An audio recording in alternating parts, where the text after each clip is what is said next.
Author's House.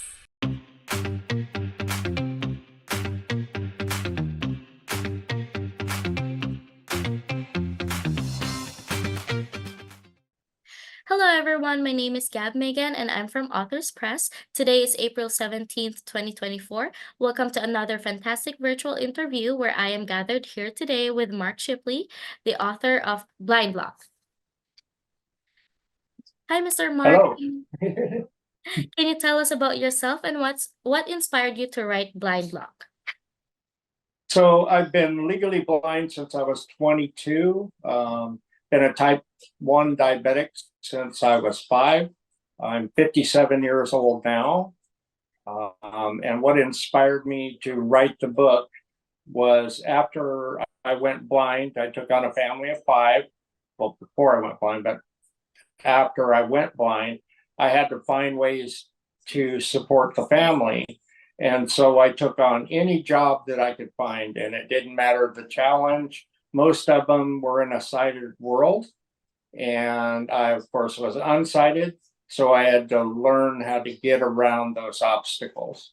And that's basically the book is about perseverance, learning to believe in yourself, and overcoming the obstacles, no matter what they were. Thank you for sharing that. What led you to share your personal journey in Blind Lock? I had a fantastic young childhood, and I was raised by my grandparents, and they never allowed me to not believe in myself. So no matter what I tried, I would either excel at it or I'd be terrible at it, but I would never give up. And that's basically the inspiration for the book is through the 50 some odd jobs that I've had in the last 30 years since I went blind. There's been a lot of experiences that I'd love to share with the world in hopes that they will learn from that and give them strength in trying to better themselves and their attitudes. That's very motivational, and you have sweet grandparents. Yes, they're all passed now, but yeah, they were fantastic people. All my grandparents were. Miss them a lot. Could you elaborate on some of the major struggles you faced while writing this book? Well, I was in a wheelchair with half my foot amputated when I wrote this book. Yeah, that counts for anything. And it happened at a work accident, and tore off half my foot and a toe off the other foot, and I didn't know what else to do. This book's been heavy on my heart since I went blind, and after all the experience, 15 years ago, or 2015, up until that point, I thought, well, no better time than now to write the book since I'm not doing anything. So I figured, why not? So I just put my brain to it, my heart to it, and put it all on paper. As they say, time is gold. Yes. In Blind Lock, you discuss overcoming adversity while balancing various aspects of life. Can you share some specific challenges you encountered and how you managed to overcome them? Yes. So I did methamphetamines for 19 years. I got tired of being high at my children's birthdays, and I prayed for deliverance from that. Woke up the next day, it was gone. Never looked back. Been clean and sober now for this August will be 21 years. And also, my wife and I, which she's my ex-wife now, but she was truly my inspiration. When I met her, she had 3 children. I was 17, and learning and growing with the children and us, and 25 years of marriage, and the struggles and the stripes and the happy times and the good times all gave me motivation to keep going. no matter what. And that was always made me hungry. If the kids were hungry, I'd go out and get a second job. It didn't matter what it was. I would just keep going and never give up. And that's basically what I'm trying to portray here, is just to never give up. There's a lot of terrible adversities out there, but they're just, the goal is to love yourself, love who you are, love your higher power, and never lose faith and never give up.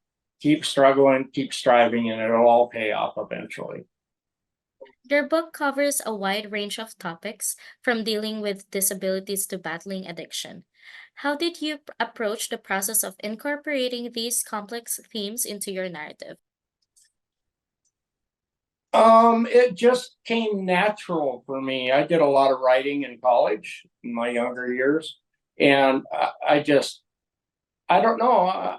I just started writing. It came from the heart, and it all just kind of blended together. I tried to keep it short and sweet and to the point, not make it overwritten, but still make it impactful enough that somebody who reads it will understand and try to relate. And I'm sure that anybody in the world that reads this book will be able to relate in one way or another. We all have adversities in life. And the way I look at it, if you're not learning, you're not living. And so I love to learn something new every day. And that way I always feel like I'm alive. That's very beautiful. Family and faith appear to be significant themes in Blind Luck. How did these elements influence your journey, both personally and as a writer? Oh boy. So family was always number one to me. No matter the problems and anything that goes with relationships and long-term relationships, you always have problems, and we just seem to have a few more. Most of them were my problems, and trying to deal with the addictions and the alcoholism, and but in that I grew strength. It was amazing when those stopped. Everything in a year's time, I bought my house, my life got beautiful, everything was just fantastic. And I always used to think it was somebody else that was the problem. And something I'm trying to portray in the book is I realized it was me that needed to change, and when I changed, then the people around me would change, and it was quite influencing on everything that I ever did and tried. And as long as I changed, was willing to adapt and overcome, then everything seemed like a viable reality. Fantastic.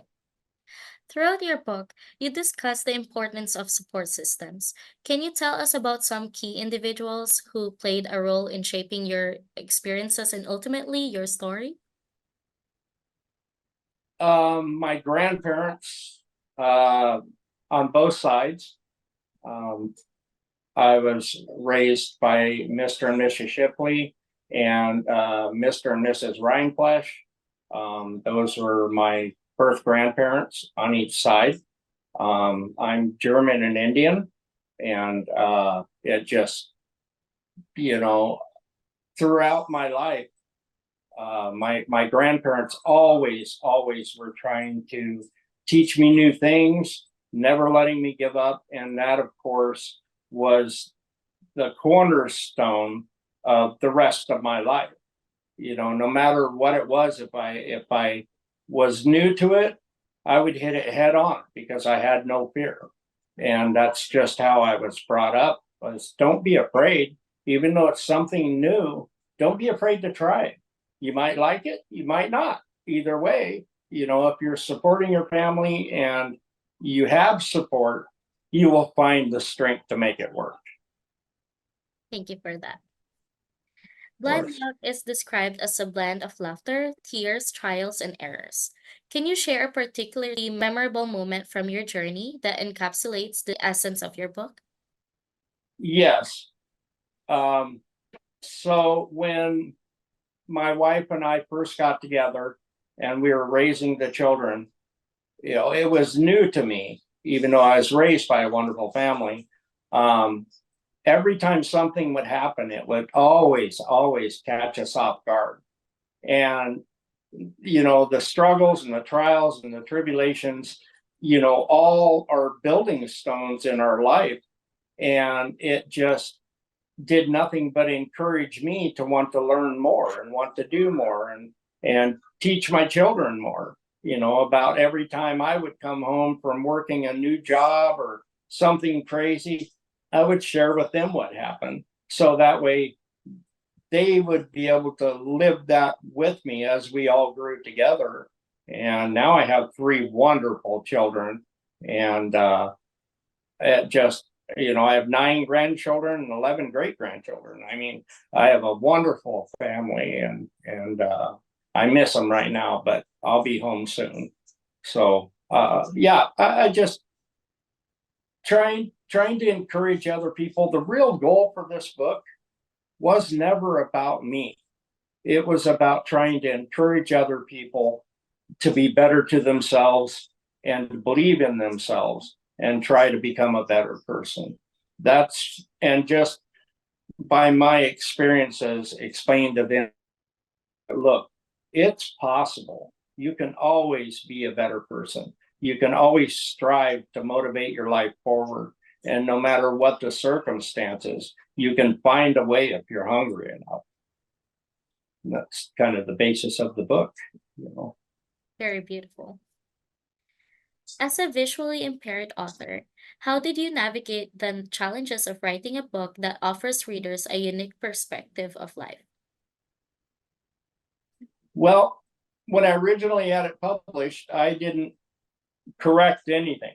It was just the way it was written. I mean, I would, it's raw, and I wanted to leave it that way because it came from the heart. I mean, whatever I was thinking or feeling in that chapter, I always said magic happens from your heart to your hand to the paper, and if you really got your heart in it, it'll make a beautiful story and it'll be impactful and people will want to read it. They'll want to be involved in it.